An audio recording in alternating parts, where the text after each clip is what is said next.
You're listening to another episode of Mr. Allard's Neighborhood. This is the place where you're entitled to Brad's opinion. And now for your host, Brad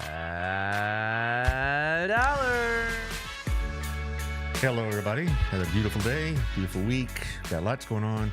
Today, a very special show. We have our state representative, DeWayne Burns, on the show, which I'm very pleased to have. And we're going to be talking about vouchers. We'll be talking about the border, various other things. If you have questions for Mr. Burns, just log in, put them on the screen. We'll get to them as best we can. How long have you been in the legislature? Well, time flies. Mm-hmm. It's I'm just begun my fifth term, but just begun my 10th year serving in the Texas House. Well, you may not be aware.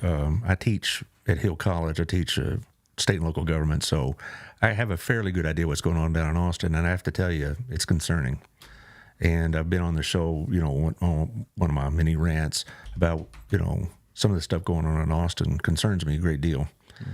And what's going on within the Republican Party concerns me a great deal. But we'll get to that after we get to the sponsors. And then, like I said, if y'all have questions, just drop them on by. It'll be great. All right, so thank you to Our Place and Otto. Have you ever been to Our Place before? I have, you bet. I figured you might. Absolutely. Everybody goes to Our Place. And you also, you're from the Cleburne area, right? Yes, sir. And they have one in Cleburne We now. sure do. Yeah. He also is opening up Gina's Pizza, which if you're a Burleson resident, it's been a long-time pizza place, and he bought it, and he's refurbishing it, and it's going to be very, very nice. But Our Place is a really good place to have these kind of events if you ever wanted to have one. I'm just volunteering Otto for you. But no, he's a good community person. And also, Wild Cigar, another community group, Nathan and Chris over there. Are you a cigar smoker? I'm not. Well, it's a good place to start. Yeah. They have a really nice humidor, and it's a nice bar, and it's a good place. They had the game on yesterday, and you could actually hear yourself think. It's like it's not like a sports bar. It's a nice place, and a lot of businesses have their meetings there because they have a nice conference room, and then afterwards they can enjoy a cigar or something like that. So thank you, Chris and Nathan, for what you do. Also, thank you to Tiffany Nico. She is the operator and owner of Local Life magazine. It goes to 30,000 homes, plus a lot of the retail outlets get multiple copies, and they'll have them on the counter or the coffee table or whatever else. And so it has a pretty good reach, to say the least. Are you going to have a Democratic opponent? I'm not this cycle, no, sir. Okay, well, if somebody runs against you, then you can use that as a advertising, because she goes all over this District 58. It's still 58, right? Yes, sir. Okay, good. Because, all the gerrymandering they do. But they haven't really done a lot of that in our county. Right. They did for U.S. Congress District 25, and then also they changed Senate district. I'm now in 10 after being in 22 for our 30 years, but there you go. Anyway, thank you, Tiffany. Also, thank you to Southern Jim. You got to take Mrs. Burns there. Absolutely. Yeah, my wife works here too, but that's just a side issue, because she comes home and shows me pictures of all the pretty jewelry. I'm like, hey, come on, we're trying to, make some money here, right? But it's a very, very nice place. It's over at the Standard, over off Hidden Creek, and Gayla Moores owns it, and she's a very, very respected jeweler. People come from, I'm at 2 hours away just to come to that store because she knows what she's talking about. They do repairs and have a great inventory. And so it's a very well-respected jeweler. And so thank you, Gayla, for all your support. Also, thank you to two maids, Brenda Ramirez. She'll be on the show a week from tomorrow. She is one of my networking friends, BNI networking friends, and they do all sorts of commercial and residential cleaning. They do the Windmiller building, for example. They do Gayla's place, plus the other stores and businesses there at the Windmiller. And if you're interested in contacting her, 817-764-0733. The interesting thing about her is, in her business, is that once the service is done, you rate the service, and that's the basis of the pay. It's not like a per hour or a set fee for X amount of square feet. It's like, we'll come clean, you tell us how we did, and that's what we'll charge you. And it's a pretty good deal. So also at twomaidscleaning.com/Burleson, if you're interested in that. Also, Old Pro Roofing here in Burleson and Old Town, John Williams, 817-734-2756. John is a very, very fine man. It's a very fine company, and they've been around for about 20 years, and they're home folks, and he'll come check your roof out if you had some water leakage over the weekend. He can come tell you what the problem is, or he'll tell you have no problem. So he's not there to upsell you and make you feel like your house is falling down, that kind of thing. It's important to have local folks, especially when you're getting estimates on roofs and damage, things like that. Exactly. We do. Burleson, one really good things about it, they do strive to shop local. And, I don't begrudge these out-of-towners trying to make a living, but, I want to know where John Williams is in case I had a roof problem or there's some issue involved. And they'll come and fix it, whatever it is. Same thing with just about any other service like that. Plumbers like Matt Cobb Plumbing. I'm going to use Cobb Plumbing because I know where he is. Yes, sir. And that kind of thing, as opposed to something like, Big Outfit out of Dallas. So it is important. And it also pays the taxes in our community. So there you go. And lastly, Camco Mortgage. Oh, I see, Taylor, you changed up the logo a little bit. Sammy Campbell, Candy Gow, they've been doing mortgage work here for 20 years. Now they're doing it for themselves. Camco Mortgage, they're still here at the B&G building in the third floor of the South building. Call Sammy at 817-778-4592 or Candy Gow, 817-925-2661, and they'll tell you what's going on with the rates. That's confusing enough for most of us. I've used them twice in other places they've been, and these two ladies do wonderful work. Okay, well, we got a lot to talk about, yeah. The biggest issue seems to be driving a lot of this election is the voucher issue. And if I recall, you voted against vouchers. Why did you do that? I'm not a big fan of vouchers either, so I'm not accusing you of anything. Sure. But what was the basis of your vote? Well, I can make it a long story or a short story, however you want it. The floor is yours. You can take as long as you want. Great. So we had 4 special sessions after our regular session, and this was placed as an emergency item by our governor. And the simple answer is, as the bill came through, and we were asked to vote on it in the House, there were a couple of components to it. There was a voucher provision to it, and that was tied to several other provisions that would have increased teacher pay raises and some other things. Some public education funding was tied to that. They were kind of married together in that bill. But the problem with the voucher, as I saw it, was just expensive. Mm-hmm. It was way too expensive. In the first 2 years, the first biennium, it was going to be $1 billion, and then estimates had it at $2 billion in the next year, and then $2.3 billion the following year, and it was just too expensive. This was new spending. Okay, this wasn't coming out of what we had budgeted in our budget for education.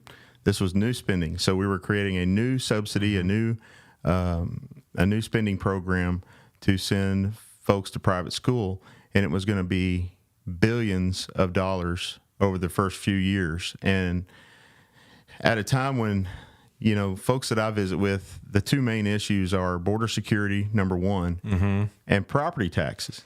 Well, I was going to ask you about that later, but the voucher seems to be well, and that's where it ties in, is because where was this money going to come from ultimately? Mm-hmm. And this was going to come out of the budget surplus to begin with, but we all know the surplus isn't going to last forever. Mm-hmm. We're in a great shape economically right now in Texas, but we all know that that's cyclical. So what happens when the surplus runs out? It'll come from your property tax. That's what I was thinking as well. Is like, we seem to think that this boom times is going to last forever. Right. But it's as far as the voucher, my biggest problem with it is that ostensibly it's designed to help people that are going to low quality schools afford private schools.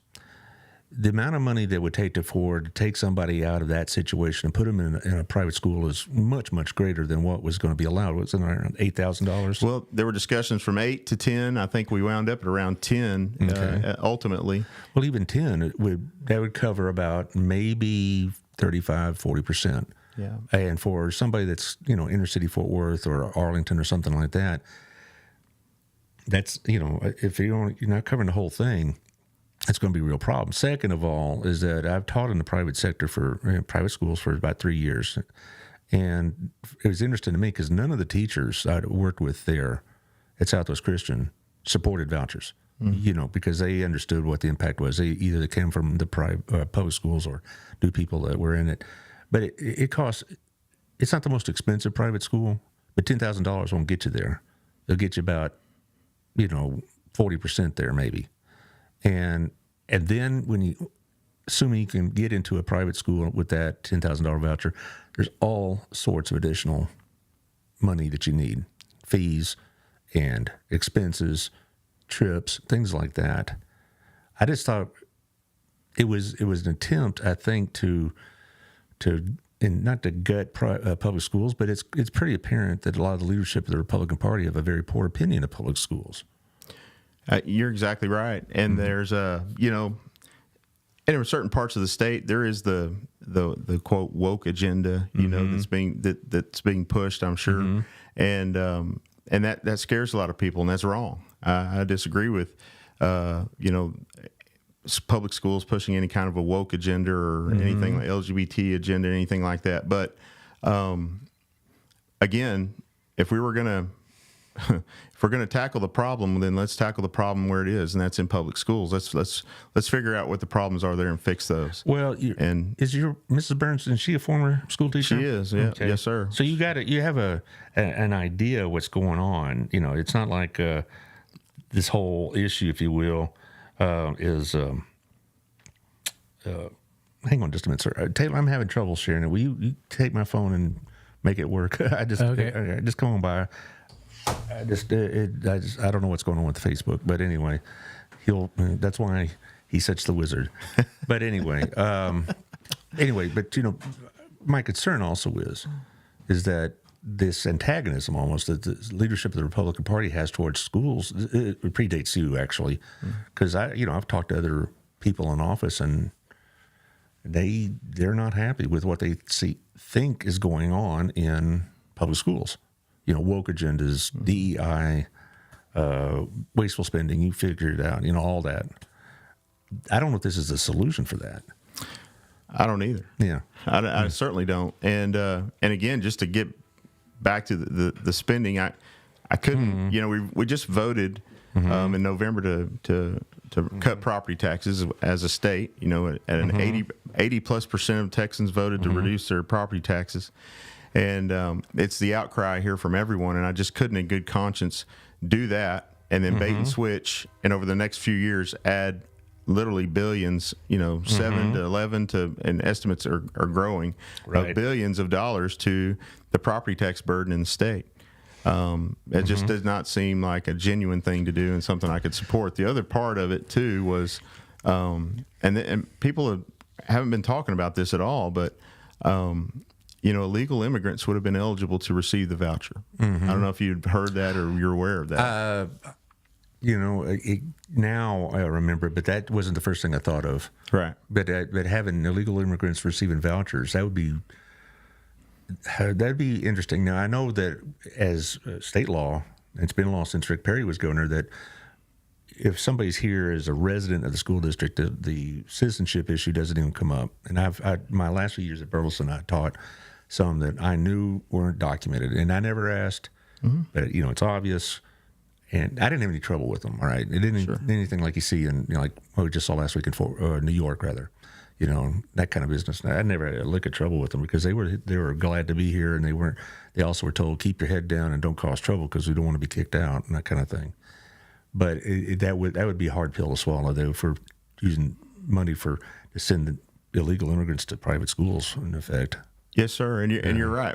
We had a Supreme Court decision that said that we have to educate all kids, anybody that comes. We don't even get to ask the question, as you said, are you here illegally or not? And our Texas Constitution sets forth a directive that we will provide free public schools. So you put those two things together, and we are going to educate some illegal immigrants in public ed. But it's another totally different thing for me to go ahead and issue a subsidy or a private school voucher to an illegal immigrant to attend private school. It bothers me some as well, is because the number one expenditure of the state government is higher education, public education, all that. All right, even more so than health services, which is also another issue entirely. We could do another show on that as well. But the fact that we have so much invested in our schools, and it just seems like some in the Republican Party want to drain those schools of their ability to take care of all these multiple issues. I taught for 30 years,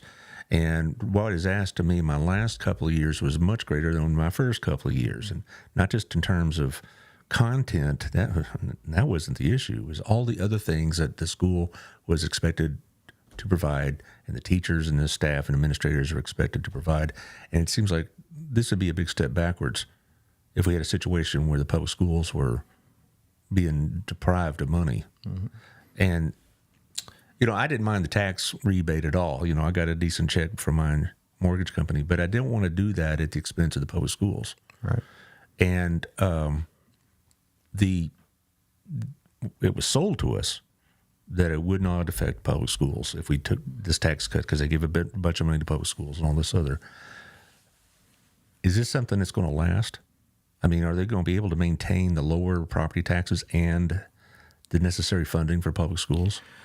I think so. I believe it will. Okay. And like I said, we're fortunate to have a surplus now, and that won't be the case going forward. Forever. We just you can't count on that as an individual or as a business or as a state. It's not responsible. But my point would be, if we have a budget surplus, there's a couple places that should go. Number one, either back into the pockets of the taxpayers through a larger cut, or to the border to help secure the border. Yes, I agree. Or into, lastly, infrastructure, public education, things like that. And I think that, my first choice would be put it back into your pocket. And then, but if we're not going to do that, we need to secure the border. We don't need to create a new subsidy to send kiddos to private school. Well, if I were in your position, my first choice would be the border. Because I know how serious it is. I'm sure you know better than we, because I'm sure you get the reports and whatnot. So I guess we can transition to the border issue. Are you in support of what Governor Abbott is doing by sending migrants to Chicago and New York? I was at first, and I think as we've seen that really not make it. I mean, it's made a difference in those areas, because now they're experiencing what we've been experiencing.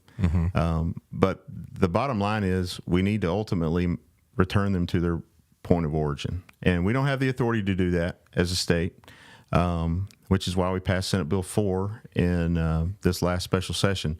But I overall support what the governor's been trying to do and what the legislature's been trying to do in our attempts to secure the border. As you know, and as your listeners know, this is a federal job, and it's a bigger job than really the state of Texas can handle on its own. And we have a multi-state compact right now that we've never had before with other states along the border. We're cooperating, sharing information, sharing resources, and that's important and helpful. But ultimately, the federal government's going to have to step in and do the right thing and enforce federal law.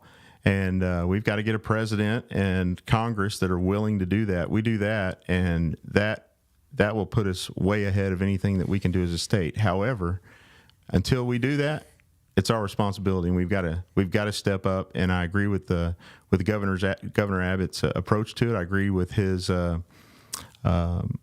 basically calling it an invasion. And you put that along with what we did in Senate Bill 4, and I think there's really going to be some questions that could even reach the Supreme Court as to what are states' rights when it comes to enforcing your own border. Well, they did rule last month in favor of the Biden administration, even though the Biden administration has been just woefully inadequate, and I think willfully so. I think there's more to it than just incompetence myself, and I'm not a conspiratist type person, and I don't get into all those kind of things, but I just think that the Democrat Party nationally just does not see this as a problem, and they see political advantages with it. And what I do like about Abbott sending them to the north, first of all, they're not being kidnapped, or they're not being drugged out there. They're all volunteers and whatnot. But now you hear New York, Denver, Chicago, Seattle, all bellyaching about the lack of federal enforcement, whereas before they were sanctuary cities and they could pat themselves on their back and feel good about how they approach this problem. Man, we're sanctuary cities. We welcome everybody. Wait, you took it seriously? Who are these people? And so I think, that may be one of the biggest issues, that if Mr. Trump wins in November, which is the polls show he's slightly ahead, that'll be the issue that does it. But when I saw our state putting like razor wire and those water buoys and all this other stuff, my first response was, it's unfortunate it has come to this, that we needed to have a better system. And, this idea that, since Mr. Biden's taken office, we've had like 3.5, 4 million that we know about. Mm-hmm. That's not sustainable in any country. And I'm just sad that in a sense that our state, particularly those folks down south, are bearing the burden of federal inactivity and lack of action.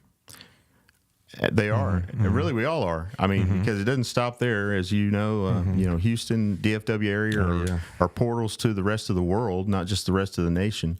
And so we see a ton of, human trafficking and gun trafficking and stolen vehicles and movement of fentanyl and other awful drugs. The drug crisis is real, and it's awful, and it's coming right through our southern border.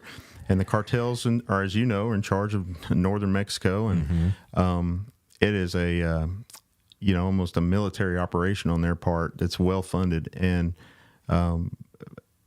we've got to push back, and I believe we should. I believe we are, but we've got to have the backing of the federal government to really get the job done, and to really make the biggest difference. The thing about legal immigration, I did a couple of shows on it about a month ago. And the stats will tell you that the majority of the folks that are coming are not breaking the law, but there are people breaking the law. Okay. It doesn't need to be a majority to be a problem. And I was also talking to both Dale Hanna, the district attorney, and his opponent in the Republican primary, Mr. Good, and they both are saying that because of that porous border, fentanyl is becoming a problem in Johnson County, and I'm sure in all throughout 58 and everywhere else.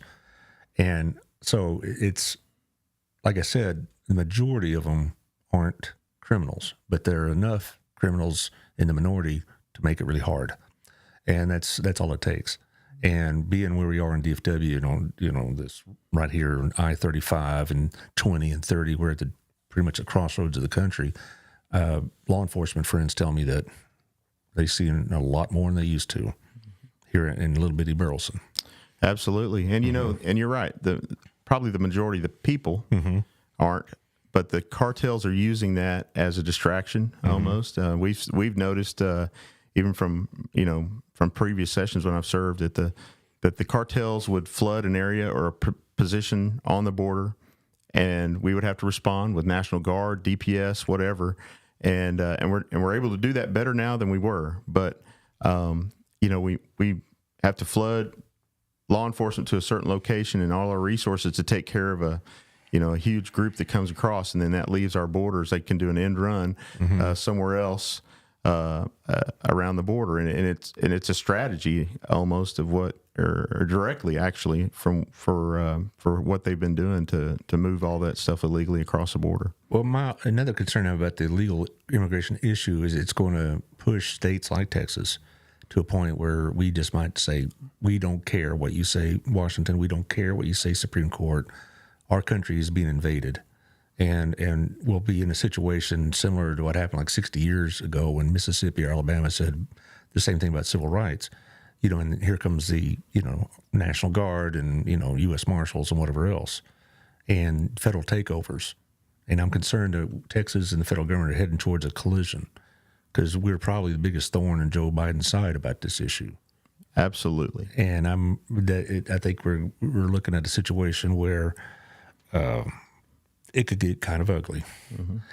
But on the other hand, this idea of, okay, we're going to grant you asylum, we're going to give you a court date 5 years in the future and expect you to come back, we'll see you in 5 years. That's ridiculous. Yeah. It's crazy. It is. It's ludicrous. It's not a strategy. It's crazy. I saw a news article. I was watching NBC a couple of nights ago, and they're talking about Nevada and its politics. And they were interviewing this woman who's a political activist who's undocumented. I thought, wait a minute. Why is she allowed to try to affect our politics when she's not a citizen? And that really stuck in my craw. And we want to be humane about what's going on. Of course. We We're know still people. Yeah, right. And we know what's going on in their home countries, and it's unfortunate. But I think they're just exporting their problems to us. Mm-hmm. And these people are kind of caught in the middle. And I often ask myself, if I were a father in Honduras and my family's being harassed by gangs and the corrupt government and all this other stuff, and I had a family in, Idaho or wherever you want to do it, would I make that run? And so that's kind of gives me some balance on the idea, but the bottom line is we just can't be an open border, and that's what we are. Right. Right. So I guess that's going to be the biggest issue in the next legislature, that and vouchers, of course. I think for sure the border security will be number one, without question. Even more than schools? Yes, sir, I believe so. Mm-hmm. Yeah. Okay. There's other issues facing this beloved state. Seems like every 2 years, casino gambling gets on there, and it doesn't get very far. Do you see a day that we will have casino gambling? Well, I can't speak for everyone else. Mm-hmm. I can speak for myself. Mm-hmm. I voted against it this time around. It's and I can see it becomes more and more popular even among legislators, and the votes seem to increase to support it over time. And so it could become reality. I'm opposed to it. I'm opposed to it just from a fundamental values position, but also in speaking with law enforcement and folks like that, the organized crime and the human trafficking, the other things that come along with it, the trade-off is not worth it in my opinion, and in their opinion, and I've committed to support that. So I'd have to go back on my word to support casino gambling, and I'm not willing to break my word. Just from this observation, you can tell me if I'm wrong. It seems like the governor's more in favor of it than Dan Patrick is. Is that an accurate observation? Yeah, and I don't want to speak for either one of them, but I know that Dan Patrick is, it won't even come up for a vote in the Texas Senate. So until he's for it, there's no hope for it. Right, but as I'm sure well aware, Mark Cuban has been pushing it pretty hard here in the DFW area. They want to build a new arena and casino in Dallas and all this, even though that AAC is just fine. But, of course, it's not good enough, apparently. But the pro-casino people said, why are we sending all our money to, WinStar and Choctaw and, Louisiana when we could have that money here in Texas? Is that a valid response? It's a very valid response. I'd have I asked those same questions too. But and it's one of those deals where my personal conviction is it's a no for me, and don't harbor any resentment or ill will towards anyone that would support the idea. But I believe that the constituents in this district would support a no vote on that. They probably would. I don't think casino gambling is the driving force in their political views about the state as much as schools and border. I mean, those two are 1 and 1A in terms of importance to them. But the casino issue isn't going to go away because it keeps coming up. And I know the biggest funders of the anti-casino movement is, Choctaw and WinStar, out of state. Ironically, yes. Yeah, but I'm just thinking, and I also have read reports, would it really help the state to have casino gambling? And the answer is it's mixed. You'd have some jobs and you'd have, tourists and stuff like that. But you also have, like you mentioned, increased crime, increased social services, increased a need for support for those that just do nothing but gamble. And it's like when the lottery came in like 30-something years ago, I was opposed to lottery because for me to go and spend $10 on a lottery ticket, okay, and I don't get anything from it, so I won't have a pizza. For a lot of people, they were spending money they couldn't afford to give away, and I think casino gambling will do much the same thing. Yeah, but I don't know if it's going to come in this next session, but sooner or later, I think that the funding behind it and the way campaigns are funded in the state, you're going to have more and more legislators change their mind, maybe, or change the legislatures, maybe. You may, you very well may. But I again, it didn't even get a vote in the Senate. I don't think it even got a committee vote in the Senate. So it's until the Senate's willing to move on that, it's DOA. In my opinion. I'm just surprised that Dan Patrick is so anti-gambling because he is always looking for revenue sources and whatever else and whatnot. But that's a great argument too. I mean, you can't discount the arguments for it. But that's the hard thing about being a legislator because most of these issues have pros and cons that you have to consider. It isn't all black and white, is it? No, it's not. In fact, those are the easy ones for me. That would be easy for anyone. It's those where you've got there's good and bad to each side. And trying to weigh all of that, and that's where you just got to kind of stay in tune with the people you represent the best you can. Be available, be accessible, and search your own conscience and why you're there and what your purpose is, and your faith if you're guided by that, and which I'm admittedly, and do the best you can. And that's the harder part about being a legislator. Sometimes you have to say no to probably people you like, right? I've been asked, why don't you run, Allard? And there's so many reasons why I don't. But that'd be the hardest one, particularly if I was a local official, like a school board member, something like that. I'd just have a hard time saying no to people I like, even if it's in the best interest of the organization I was elected to. But that would be pretty tough to do.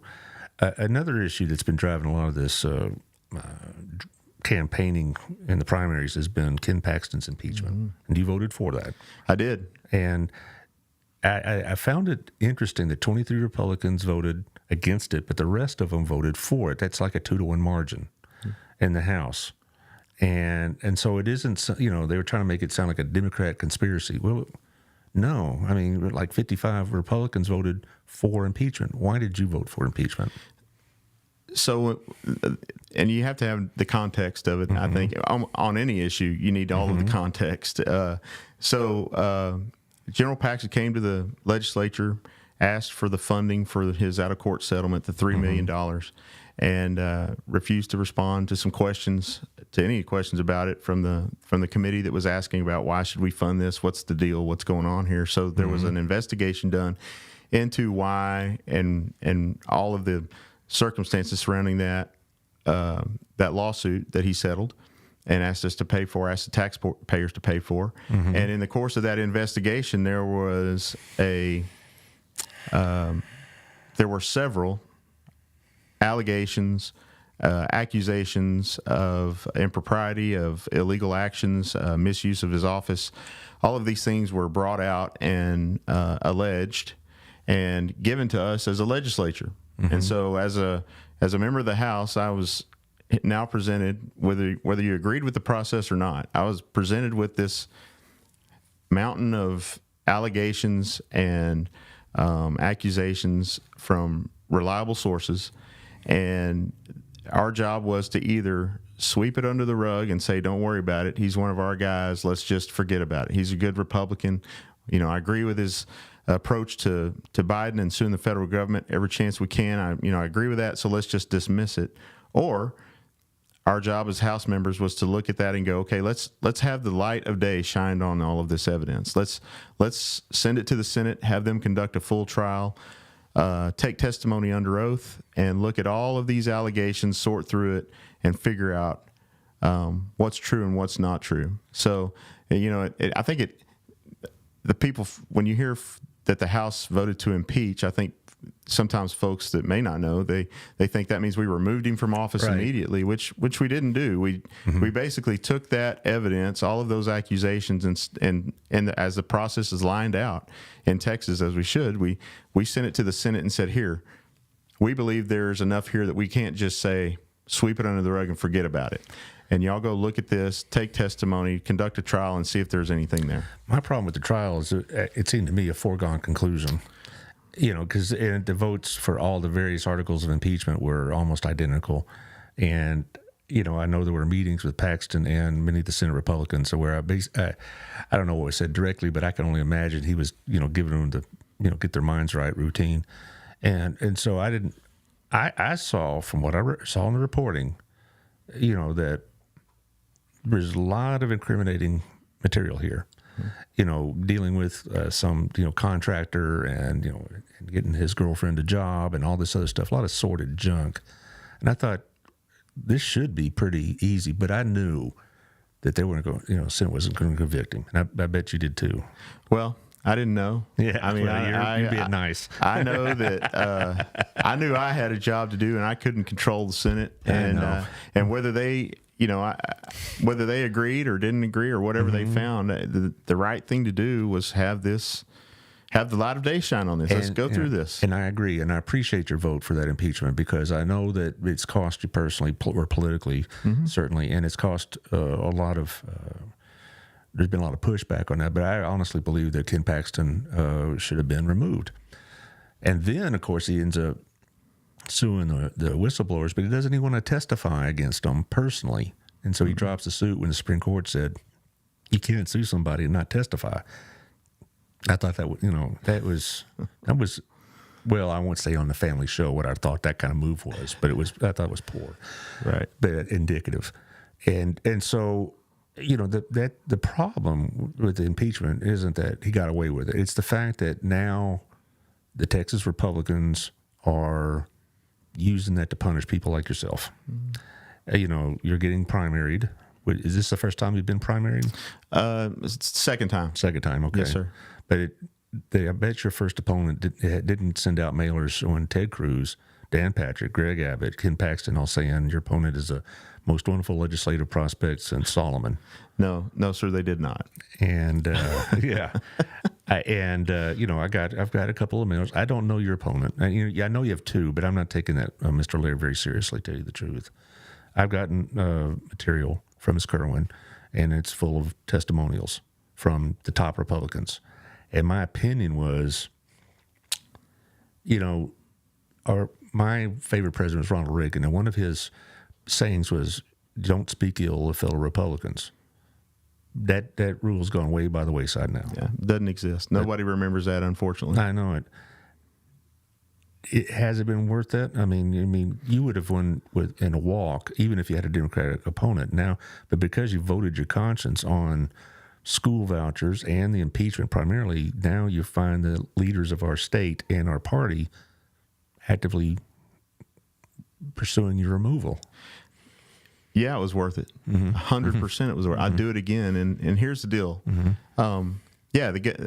So I'm going to pull the curtain way back for your listeners here. A few months ago, the governor's office called me, asked me to come in, and they showed me, put a folder on a table and opened it and said, "Here's polling that we've done in your district regarding vouchers." And it shows, close to 80% or whatever support school choice. And I said, okay, I believe that, because depends on how you ask the question. If you ask my people if they're for educational freedom and for a parent's right to choose the proper educational path for their child, things like that, then 80 to 90, I would think almost 100% of folks would say yes, I agree with that. But if you ask them the question, are you for creating a new subsidy out of new spending that's going to raise your property taxes and to send kids to private schools, could be illegal immigrants, do you support that? And I think your number would be way lower. Well, in that book, they flipped it over and they showed me polling results where they said, if the governor endorses against you and you vote against his voucher program, we think you can be beat. And I said, well, I don't agree with your other polling. And I don't know if I agree with that polling, but I'm not going to break my word to my district. And I don't believe this is a conservative agenda item. I don't believe that the way this is being approached with this voucher, with the spending, with everything else, is a conservative deal. And I'm gonna vote against it. And I have nothing against you, Governor Abbott. We're together on 99 out of 100 issues, and we've worked together well. We're friends. Like you said a while ago, hard to tell your friends no, but you've got to do it. And I did it, and here we are. And this, the same thing with General Paxton. It's not that I disagreed with what he was doing as far as the Biden administration, all that kind of stuff, but the other improprieties, all of the other evidence that was presented to us required you to stand up and say, man, this is going to hurt me politically, but that's okay. look, here's the deal, and this is a ministry to me. I enjoy doing it. I want to do it. I love serving, and I really truly believe it's a ministry. But I don't hold on to the job so tightly that I can't be used for something else.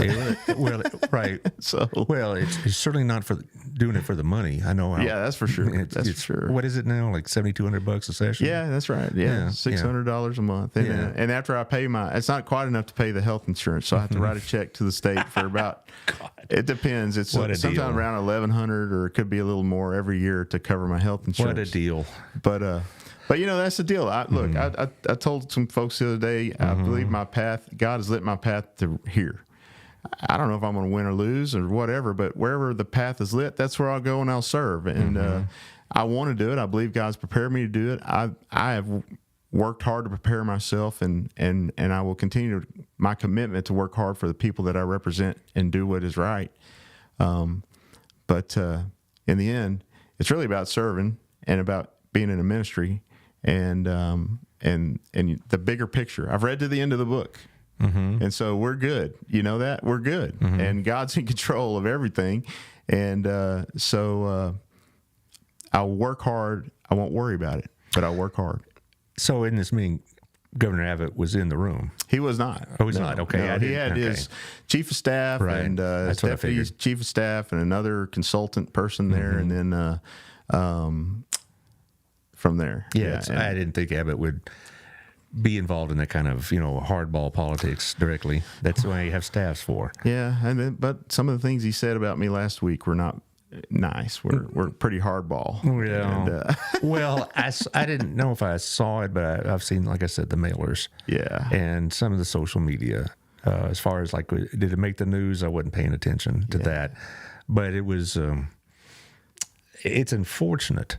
Because I have real concerns about the Republican Party. I've been a Republican all my life, but it's been harder and harder and harder, particularly at the state level, to maintain that affiliation because my philosophies haven't changed. My principles about why I chose Republicans over other parties hasn't changed, but it seems like that's immaterial. It's like, do you support Dan Patrick? Or do you support Greg Abbott? Or do you support Donald Trump? And everything else is immaterial, and that's what bothers me. I'm not in the Republican Party to follow a person. I'm in it because I want certain government policies to be enacted, and it's like now it's almost like a cult of personality, both at the state and national level, and that bothers me. Yeah, it bothers me too. Because I'm thinking how am I going to vote this election? Because I don't want to continue to support this kind of move away from principles and more to personalities. And you can say, well, the same thing about the Democrats, but that's their problem, it's fine. They can hash it out for themselves, but this is somebody that affects me directly. And, as far as the school teachers I worked with, majority of them that were politically involved, I would say the majority of them were pretty right of center. But they weren't like this. They still wanted public schools to be well supported. They still wanted government services to be well supported. We didn't have problems with, the free lunch programs or social services, things of that nature. Right. We were conservative. A lot of our conservatism was driven by more moral issues, shall we say, than these other issues. But now it's really getting tough. Right, I'm with you. I don't want to be a Republican and follow a person. I follow a set of ideals. I'm a Republican because I believe in limited government. I believe in the rights of the individual. Local control. People say, well, local control. Well, the most local of all control is the individual. I believe in your property rights. I believe in law enforcement and supporting our law enforcement. I believe in public education. Right. Those are all fundamental Republican values that we should be, those are the things that should drive where we're going. This one might be a little bit more or less known, a better way to put it, by the general public, but that Death Star bill, as the papers call it, about increased state involvement over local issues. How do you feel about that?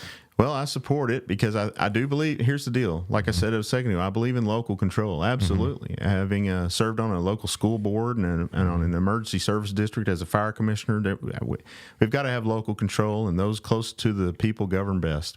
However, there are times when individual liberties can get stepped on and sacrificed in the name of, a local government ordinance or something like that. In fact, so I carried a bill, the Right to Farm Act, this session. It was a constitutional amendment. It became a constitutional amendment, Proposition 1. And the whole idea was because there were cities that were encroaching upon farmers here in the Metroplex, basically, because that property, two reasons. Neighbors had moved into areas where this had traditionally been rural, now it was in a city. And so the neighbors didn't really like seeing agriculture. They wanted it native. But then the city also knew that this property was more valuable at market value than in ag value. So they passed ordinances, literally, outlawing the storage of hay bales in a hayfield. And they fined these guys per bale per day. And I went to the city where this was happening, held the notices of violation in my hand, talked to the farmers directly, and realized we had to do something. And we found in Ellis County where a city went out and mowed down a fella's crops because they exceeded the vegetation height requirement, and mowed down his sorghum, then billed him for it and fined him for it.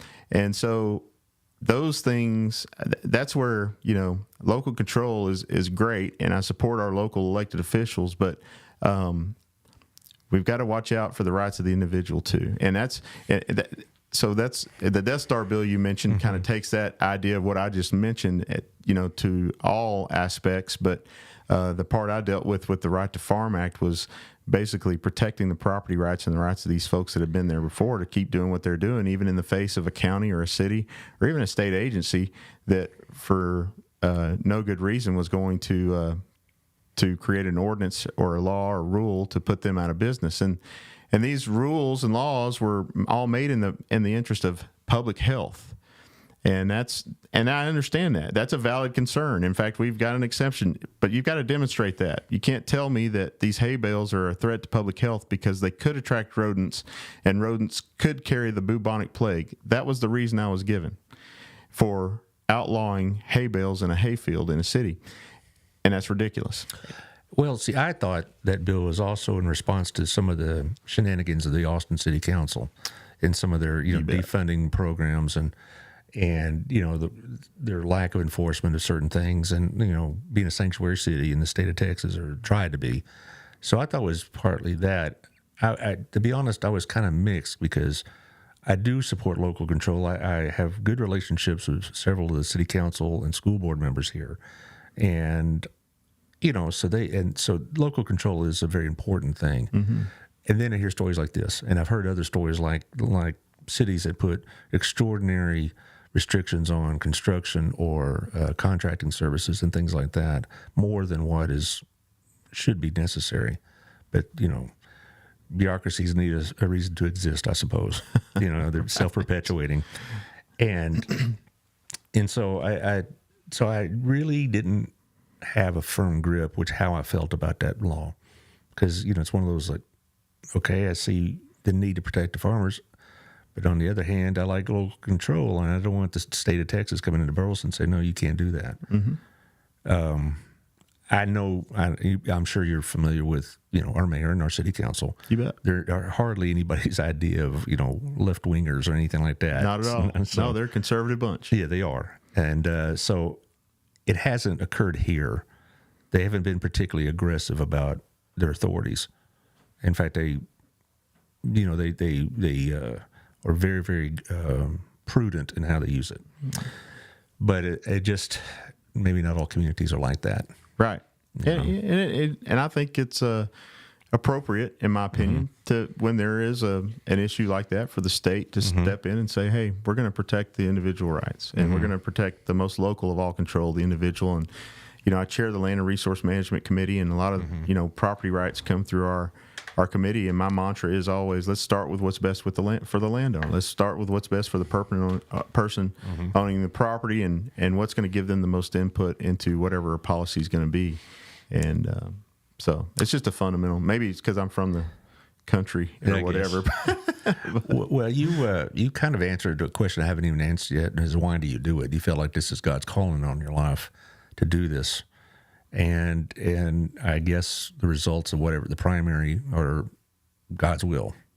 Yeah. What were you going to do if God's will is that you move on? I'm gonna serve somewhere. You know, I'm gonna keep praying and figuring out which way the path is lit. Honestly, Well, what community do you live in? I live in Cleburne. Cleveland? Okay. Yes, sir. I grew up in Goat Neck. If you know where Goat Neck is, Yes, I do actually. Out in the sticks, you know. southwest. Yeah, southwest part of the county, out by the river, and pretty pretty poor beginnings and all that kind of stuff. But I never knew we were poor till later. But my mom and dad worked hard their whole lives. They cared about us kids and took us to our little church out there. And I mean, I just that means a lot to me. And I think I want everybody to have the American dream, and I want everybody to be able to fail and succeed on their own. And but in the end, I really do. I am passionate about my faith, man. I don't say those things to make people go, "Oh, look, he thinks he's somebody." I say that because you should know that about a person when they're representing you, because it's going to affect the decisions I make. You should know that, and you may or may not agree with that, but my faith is going to impact the way I make decisions, and and so. Folks should know that about me, and it may or may not sway how they feel about me. And some folks, that's a turnoff. They don't like that, and that's okay. Well, in District 58, you got a lot of churches, you know. Well, that's true. And that's so, true. I get some flack for that, though. You know. Well, that's part of the drill, I'm so, and that's another reason why it's so hard to be a politician, because I'm sure you've had to develop a thick skin over the years. You know, some of the criticisms I haven't. Really. Well, some of the criticisms aren't fair. You know, if they want to criticize your vote, saying, "Well, I would have voted this way," that's one thing. But when sometimes they can make it personal, I can imagine. Yeah. And that's just uncalled for. Yeah. And that's one reason so many people I talk to have no interest in serving, even in appointed positions, because with social media in particular, you got a lot of internet tough guys that want to take shots, and and all this other business, and it just.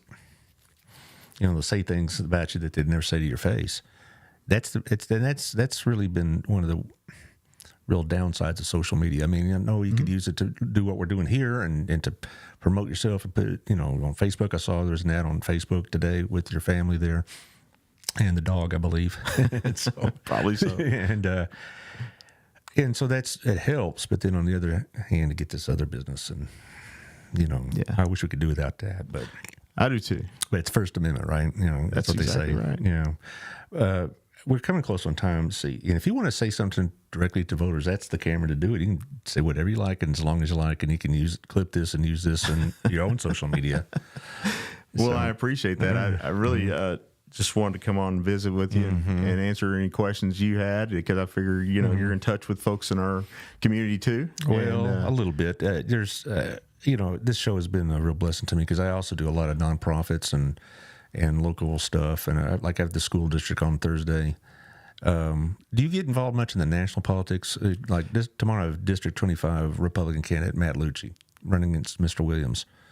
And it was a funny story. You probably know Lisa Schwartz of Crazy Eights. I do, yes. Okay. And she was on the show about 10 days ago, week ago maybe. And I said, Mr. Lucci's going to be in the show. And she goes, "Would you like to talk to Roger Williams?" And I go, "Oh, yeah, sure." He's going to call him up. And she just whips out her phone and starts texting right there. And I got a response. She did anyway, within about 10 minutes. And he's going to be on the show supposedly in April. Great.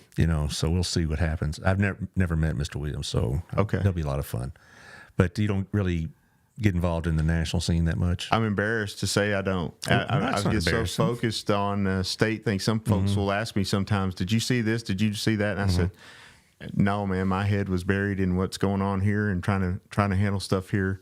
There's nothing to be embarrassed about that. It's not always very pleasant. So. No. And Lisa could have called me too. I would have answered her call as well if she'd have called me. Yeah. Well, I had talked to your young man Dalton, I believe his name is. Yeah. Is he like an intern or an employee or what? So Dalton is my chief of staff. Oh, is he? Yeah, he's Okay. worked with me for several years. I have another fella named Drew Fuller that works for me as well. He started as an intern from Tarleton and was just too good for us to let go, and he's still working for us as well. And but we use a lot of interns during session. Sure. Which is a great thing. I love helping those kiddos because I remember what it was like when I came out of college, having no idea what I was going to do. What college is that? Tarleton State. Yeah, I sent a lot of students to Tarleton, and it's even more popular now with that branch over off Chisholm Trail. Yeah. Could be considered the crown jewel of the Texas A&M system, in my opinion. But I'm a Baylor graduate, so anything that knocks A&M, I'm good. But it's like, I sent a lot of students to UT as well, and several of them were interns, became interns for various different members of the House, in particular, because, 140 days ain't a lot of time to get things done. I would not mind to see that extended or go annually instead of biannually. We have the shortest terms in the country, but I don't see much movement to change that. Well, we had over 200 days this time, 260 or something, I think. Because we always with the four sessions, this we have time. to have special sessions. I mean, why can't it's tough. You've got to do the work prior and in the interim. It's not like and maybe folks need to hear this. There's a lot of preparation that goes into it. There's a lot of work in the interim, committee hearings across the state. We go where the problems are, and conduct hearings, take public testimony on you name it. You name the issue, and there's a hearing on it somewhere going on in the state. And so then we have our committee findings that we all prepare well before the session starts, and bills start to be filed in November. Leading up to the January session when we gavel in January. So it is while we're only there, literally in Austin, I guess, supposed to be for 140 days starting in January, the work is pretty intense pretty much around the year. That's what I tell my students in my state and local class is that if you want to say just 140 days, that's just the tip of the iceberg, really, because you're doing all these other things. I was on the state board for educator certification for a few years, and so I testified at a couple of these hearings. Okay. And they were in November, not during the session. And when we were having our meetings during the session times, boy, it was hard to get a table sometimes because everybody in the lobbyists were there and all that. But it was it's a full-time job, and like I said, $7,200 a year ain't it princely sum. I know you get a per diem, but Austin's expensive. Yeah. And so it doesn't go very far. No, it's incredibly expensive to live down there. So take care of that. Yeah. So anyway, like I said, we're almost at time. I'll let you have the last word. So okay. Well, first of all, thank you for having me today. Sure. I appreciate the questions and the discussion. And I just want to say thank you to the folks that have allowed me to represent you so far as your state representative. I appreciate it. I take it seriously. I'm committed to serving you, and I remain committed to serving you. And until I'm not in this position any longer, I believe I'm prepared to do it, and I'm committed to do it. And I take it and look at it as a ministry, and I would appreciate your vote to let me keep serving you. So just thank you to everybody. Thank you for your prayers, everyone that's offering those, and there's a lot of them, and I appreciate it. I covet those, and thank you for that as well. If I can ever do anything for you, let me know. Thank you for coming, sir. I learned a lot. It validated a lot of what I've heard. Mr. Hanna, Dale Hanna was on the show, and he wanted me to pass on his regards and compliments. He has a lot of respect for you. And also, I've talked to 2-3 other people, and they were local elected people, and they said, "Oh yes, we dealt with Mr. Burns on this issue or that issue, and he's very helpful." So I got a lot of good response, and you got a lot of good response. I wish you the very best of luck. I know that you have my vote and my wife's vote, and if that helps. Thank you. Thank you very much. It's no knock on your opponent. I have no knowledge about who or what she stands for, except I know you now, and I can feel very assured my vote is going to the right place. Thank you very much. That means a ton. Thank you, Taylor. I appreciate you helping me out, whatever the issue was. I'm sure it was user error on my part. I mean, I'm not going to say that, but... All right. Anyway, tomorrow I have Matthew Lucci running for District 25 Republican primary, and then on Thursday I have Randy Woolsey from the Burleson CTE program. So we got a nice week coming. Next week, I also have Dan McClendon and Victoria Johnson. So Great. it'll be lots of fun. All right. I'll talk to y'all later.